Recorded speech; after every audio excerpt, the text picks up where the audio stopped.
थांब लाईट येते थांब. तर ना झालं असं की आम्ही चाललेलो आईस्क्रीम खायला आणि काल मी माझ्या पैशाने आईस्क्रीम घेतली होती. आज ह्याची टर्न होती. तर ना नाही आता आमचं असं ठरलं की ज्याच्या अकाउंटला जास्त पैसे असतील तो आज आईस्क्रीमचं बिल पे करणार आहे.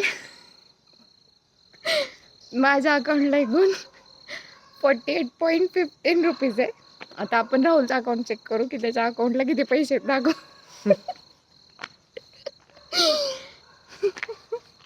किती पैसे थांब दिसत नाही.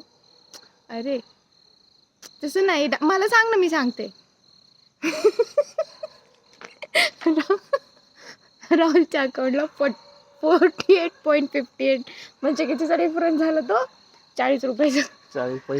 40 पैसे सॉरी. राहुलकडे माझ्यापेक्षा 40 पैसे जास्त आहे.